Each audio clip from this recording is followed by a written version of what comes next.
Welcome to the Aviation Insurance Podcast, the podcast that helps aircraft owners and aviation businesses learn and understand the complex world of aviation insurance and risk management. From the basic principles of aviation insurance to risk management techniques and updates on the aviation insurance market, the Aviation Insurance Podcast is your guide to traverse the world of aviation insurance. Now, here's your host, Tim Bonnell. Well, welcome to the Aviation Insurance Podcast, where we've been having great conversations with industry leaders, both in aviation and aviation insurance. And today I'm excited to bring to you a friend of mine that lives on the other side of the pond from most of my guests over in England. And I've got the pleasure to know David Sales over the last couple of decades, serving together in the Aviation Insurance Association Board of Directors. And so I'm pleased to welcome David Sales today. David is a seasoned chartered insurance broker specializing in aviation insurance. Currently, he's an aerospace director at Price Forbes, overseeing production and marketing worldwide with particular emphasis in the U.S., as he's been well represented here for many years. In 2015, he served as the president of the Aviation Insurance Association, and I was privileged to get to see at our past conference in 2023, David received the Aviation Insurance Association's top honor of the Pinnacle Award, which was very fun to be a part of. David's a strong advocate, as I got to see here recently in London, for the City of London, being the master of the Worshipful Company of Insurers, and is also the City of London Common Councillor for the Aldergate Ward, being actively engaged with the City Civic. And again, I was in London a couple months ago and got to spend some time with David and see some of his activities. And I was very, very impressed at all that he's able to do and all that he's doing and all that he's involved with beyond my understanding. So very cool. Like me, David has a strong passion for education. He had some key initiatives in his presidential term in the Aviation Insurance Association, but he's also been distinguished, had a distinguished relationship with the Chartered Insurance Institute, and chaired the Aviation Committee of the Insurance Institute of London. He's received the CII Exceptional Service Award and served as a non-executive director of the CII board. So David is well distinguished and is a great guy and serves our industry and our communities and his community as well. And so David, welcome to the podcast. Thank you, Tim, and thank you for the kind introduction and the kind invite to participate. I look forward to it. Absolutely. Well, I always appreciate your heart for education. And as you probably know, a lot of the listeners to this podcast are U.S. based, some of them in the aviation insurance business, some of them in business and general aviation. And so a lot of people don't understand how London is involved in the international market, really, in the United States. Most people talk to their United States broker. They maybe even know their U.S. based underwriter. But so I guess that's just the first question. How does the London aviation insurance market serve the U.S. aviation insurance buyers? Well, I think, Tim, in a number of historical ways, the London insurance market has always kind of been looked upon as being the centre of expertise for aviation, and it was for a long, long while. I don't think anybody would be arrogant enough to suggest that all of the talent is still remains in London, but London still has a significant role in pushing initiatives, and certainly you'll see things that emanate from London with coverage clauses and enhancements there. Some of that is driven by the fact that the reinsurance community is also a very large part of the London insurance market. But to come back to your sort of, I guess the key question for a number of your listeners is that the London aviation market now, and then when I say London, I'll include within the international markets that are accessed from London. Our role really now is more of to assist in the placement of complex risks, complex exposures, and more of the distress kind of risks. When I first started in the industry, which was a long time ago, London was pretty much the only place to come for complex kind of risks, and you couldn't really place any large risk out without involving London at in some degree.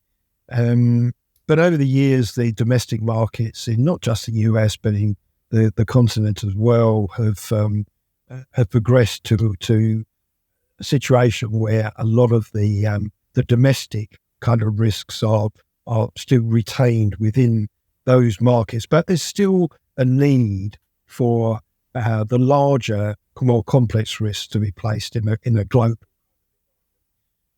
So we see a lot of that in London now, and also the distress kind of risks.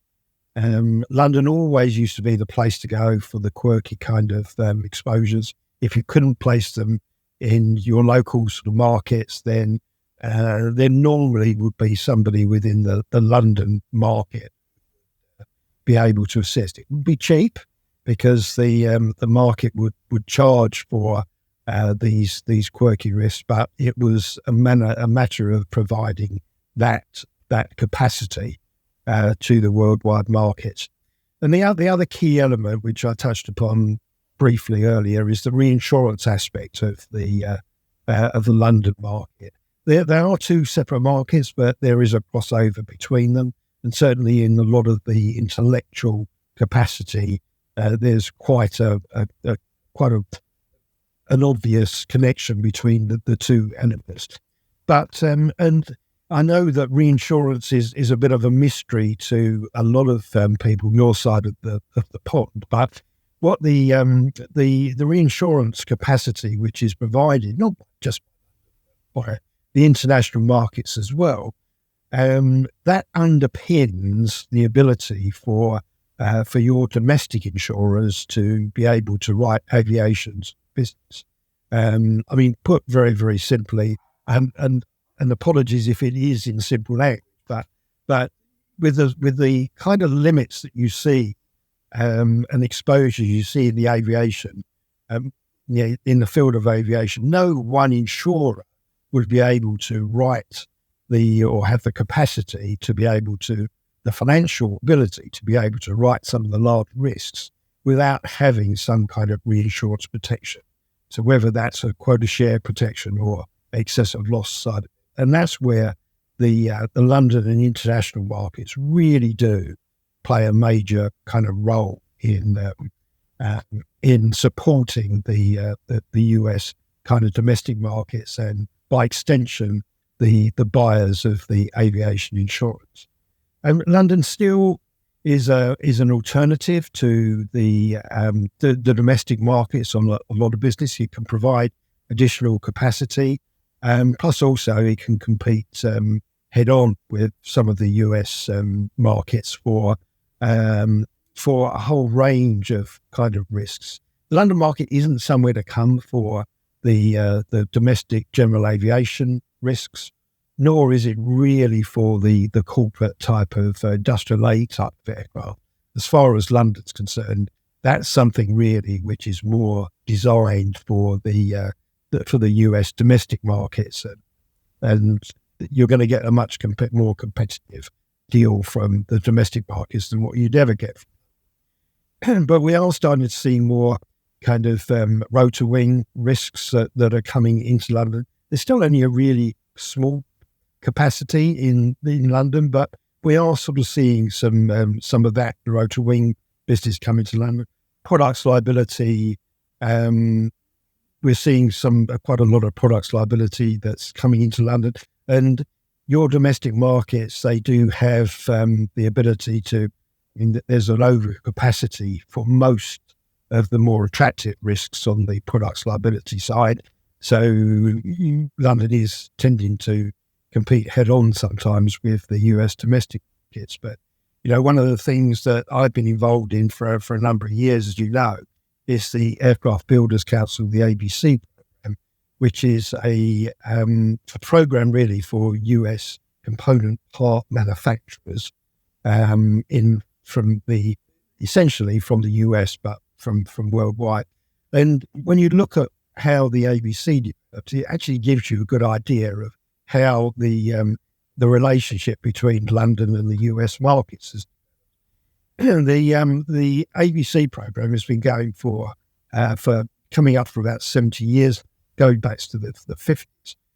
And its original intention was to provide coverage for the fledgling aviation manufacturing industry when wide-body aircraft were first coming in onto the scene, and also the supersonic aircraft as well, where there was a very little capacity. So the only way to be able to provide the insurance that the manufacturers needed was to pull the business together.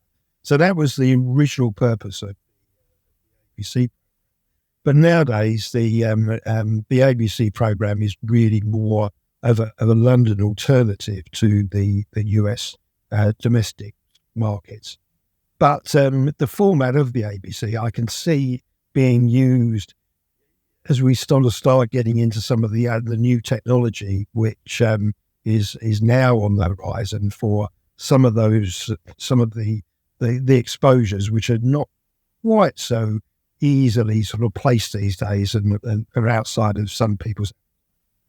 The last area, I guess, that is worthy of mention of where the London market assists is that the London market is still the place to come if you want war risks insurance. I know that the US domestic markets now have the ability to be able to cover general aviation aircraft and industrial aid aircraft, but as soon as you sort of start getting a little bit into the airline equipment, then the business tends to be really focused in the London side of things. So it's not just the whole war; it's also the liability side of things as well, with the what we call 52 excess 52 sort of coverages. So the London and intellectual insurance as well is another area, subsidiary area, which is quite concentrated.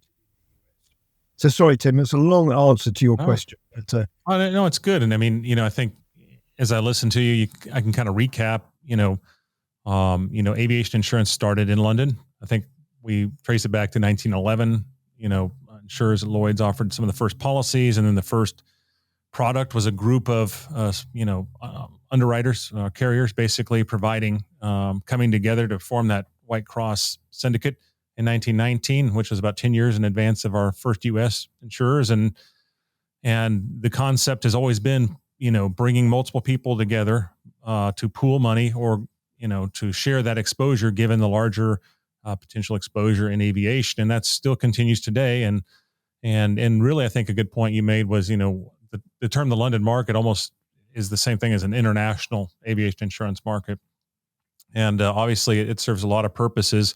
One of them is seen by every aviation insurance buyer, right? That reinsurance side, that's the insurance for the insurance company. So they don't see it directly, but it's involved in every policy. There's that activity. And then there's the direct activities. And for instance, most airlines, most major manufacturers, almost all have, some of their placement, they'll have some of it, the domestic carriers, some of it in the US, some of it through the international market in London.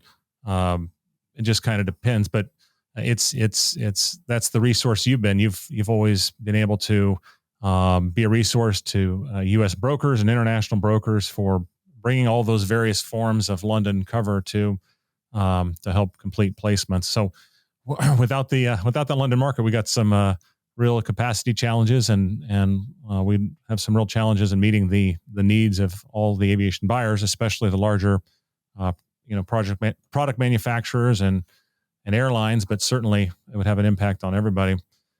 That said, in the U.S.,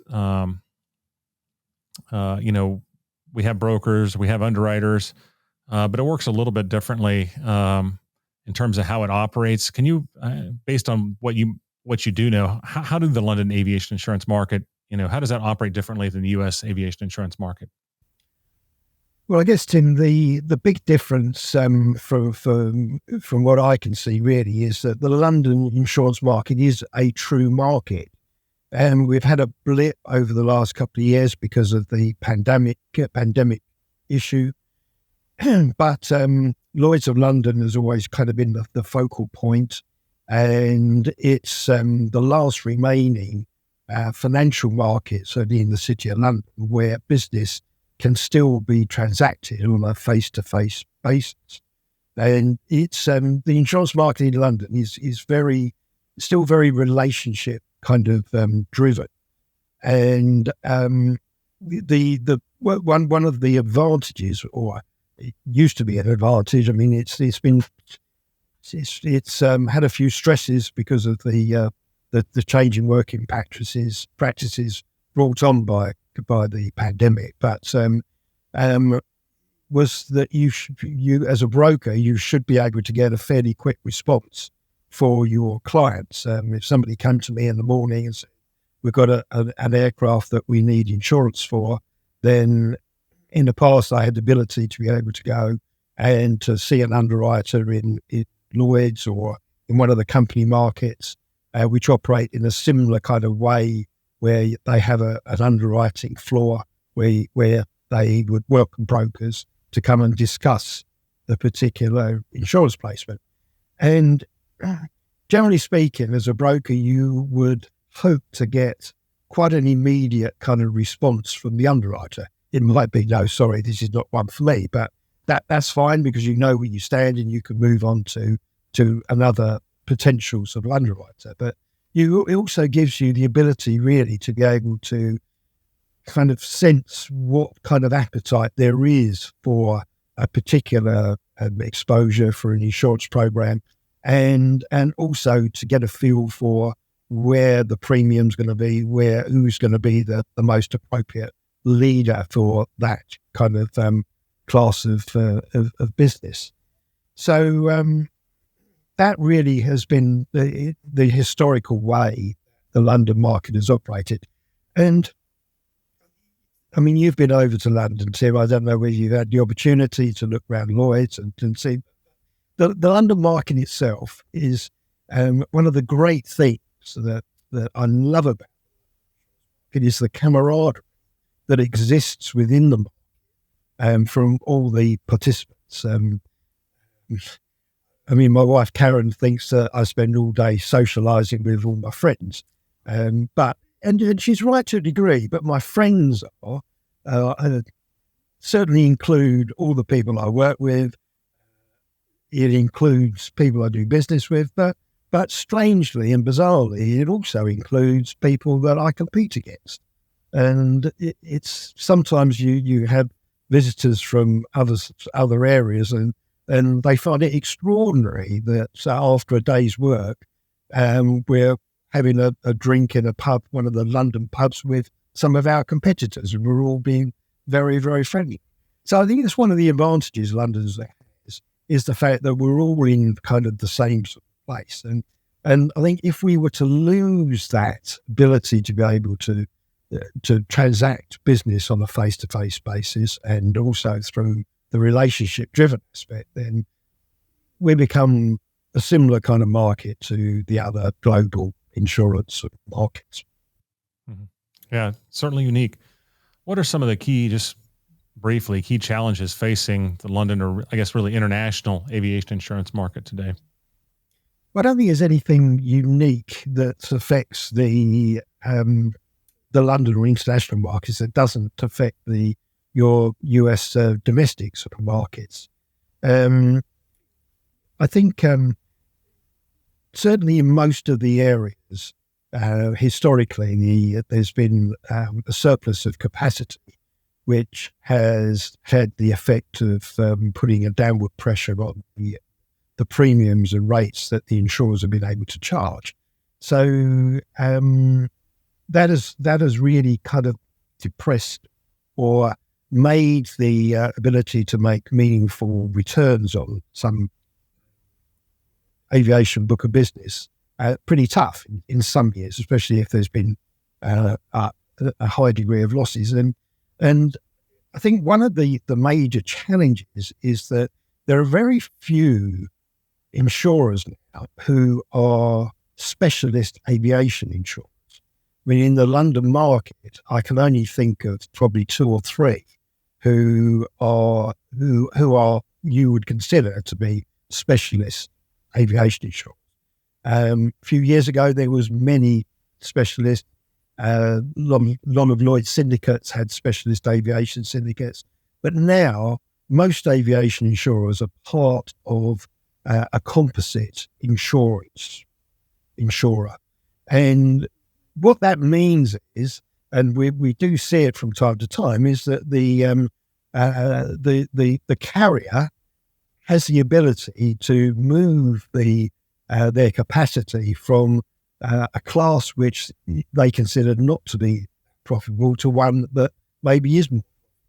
So that's always a little bit of a concern in that aviation, certainly, we think aviation is a massive kind of area or whatever, but when you look at aviation in relation to some of the other classes, some of the other sectors in the insurance market, it's not that big. So if you're looking at it from a management point of view and you're looking at the performance of different sort of classes, if the aviation element is not sort of washing its face, then there's always the risk that capacity could be moved elsewhere.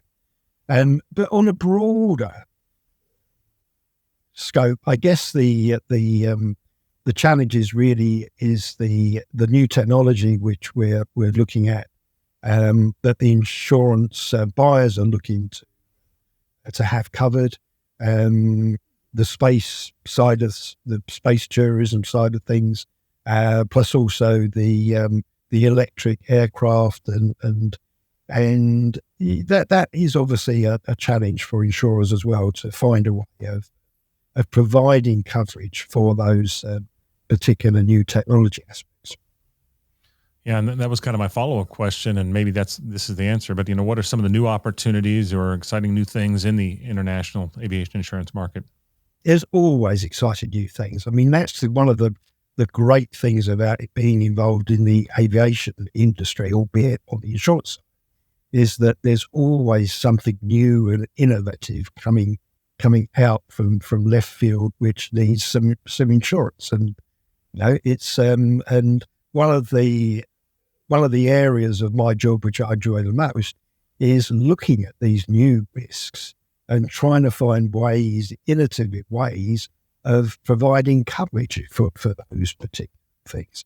And as I mentioned a moment ago, some of the challenges at the moment is dealing with the boom in electric aircraft manufacture and how we find coverage for that industry, because it's a pretty tough area, because it's a very much kind of it's new. Well, it is brand new technology. The batteries area side of things is a little bit of unknown. There's not the statistical base there to be able to, as an underwriter, to be able to come up with any meaningful way of rating those particular risks. Yeah, I think that advanced air mobility, the electronic vertical takeoff and landing, these type of things you're talking about is definitely it's the next frontier on our aviation horizon in a lot of ways. In addition to other things, but I think there's already some London opportunity solutions that are. London's right there trying to lead the way and trying to create that market as well, aren't they? Definitely. Yeah. It's and it is. As a broker, part of your role is to try and create markets for these type of risks, and you have to be a little bit imaginative to come up with some of the solutions for that. But that's the fun of it. Yeah, absolutely. Yeah, absolutely. So you've hinted at, your tenure in the industry, how has, and I think you've even hinted at it already during our conversation, but how has working in the London aviation or the international aviation insurance market changed in your decades of experience, being a part of it? Well, thank you for reminding me, Tim, that my tenure is decades. I stopped updating my bio when I got to 30 years at the market. So now I just for David Sowers has been in the insurance market for 30 years plus. Yeah. And but things have changed dramatically those years. And I guess one of the most significant changes really has been the advent of the regulatory compliance side of things. I mean, that's obviously a good thing for the market. The market has become a lot more professional than what it was. That does have the impact of sometimes restricting innovation. Going back to something I said earlier about the London market always being a market where you could place quirky kind of exposures. That side of it has suffered a little bit now because Lloyd's, after their situation in the 90s when they had a number of problems, Lloyd's tightened up on what the underwriters were allowed to do, and it had to really be something that was in their business plan to allow them to write it. Whereas in the past, they would look at something and just come up with a premium and just use their own skill and expertise to evaluate something and decide whether they were going to write it, to provide the insurance for it, which was great. But when something went wrong, there was always somebody in the background saying, "Oh, hold on a second, why were we getting involved in this type of untested area of insurance?" So that side of it has tightened up a bit. But and I think when I joined, there was a lot of emphasis within London of everybody doing things on a gentleman's sort of handshake. And there's the old adage about business being transacted in one of the pubs on the back of a bar mat or whatever. And you can't. I mean, nowadays it's now everything's got to be a little bit more contract certain, and that can be a bit frustrating sometimes, but it protects us all, and it just makes things a lot easier to handle any particular issues that arise. So I guess that's the main kind of area. The other one really I would say is that when I joined the aviation insurance market in London, we were the dominant global market. The US market had to rely very, very much on London. And don't forget, I mean, one of the advantages of London is that London sees the business throughout, whereas a lot of the domestic markets only really kind of see their own domestic business rather than international business. So London always had the advantage of being able to see things on a larger kind of scale. But what has happened over the years is that domestic markets have matured and have had to rely less and less on the London market. So the London market's dominance has been reduced, and year on year you see the London market orders sort of come down a little bit less and less as more business is placed in the domestic markets. Yeah, things are always changing, and but obviously, even though it reduces, it still remains the hub for that international transaction and the reinsurance. So pretty much, should continue to keep its presence very alive and active in the aviation and aerospace market for many, many years to come. So just to kind of wrap it up as I look at our time here, was there just anything else that I didn't ask, or key information you think we didn't discuss that maybe should be mentioned, or just any closing thoughts you'd like to share? I can't think of anything offhand, Tim. I think we've covered quite a lot of ground, and I haven't talked too much over this. No, you always do a good job of putting what you do into words that can be understood, and having worked with others over there in different capacities, and some people can keep it pretty technical and jargon and not connect. So we really appreciate you just taking your time today to help educate people, particularly in the United States, but obviously we do get some international listeners as well, as to the importance and the capacity and just the kind of information on how the London market serves the aviation industry and the aviation insurance industry as well. And again, just thank you for your time today, and thank you for being one of those people that is a leader in connecting the United States and London market. You help out individual agencies and brokers like myself, and having the access and solutions in the international market. You help out the industry by your service in the Aviation Insurance Association and the CII. And so that's why when I wanted to kind of introduce this topic, you were the guy to call. So I appreciate you taking your time just to share your knowledge and your experience with us. And well done. Thank you, David. Thank you very much, Tim. Thank you. Well, that's all for this episode. Join us again next time as we continue navigating the waypoints in aviation insurance. Until then, enjoy clear skies and unlimited visibility. Thanks for listening to the Aviation Insurance Podcast. If you found this episode of value, please share it with someone who would benefit from this information. Don't forget to subscribe in your podcast player so you don't miss any new episodes, and to help our show have more impact. This episode is brought to you by Aeris Insurance Solutions, your flight plan for navigating the turbulence of aviation insurance. For more information, visit aerisinsurance.com. That is www.aerisinsurance.com. Disclaimer: these episodes are for educational purposes only, and due to the changing regulatory and legal nature of the business, some information may change over time. Having a well-educated and experienced aviation insurance broker on your team is an absolute requirement to success in business and for managing your aircraft and aviation business risks.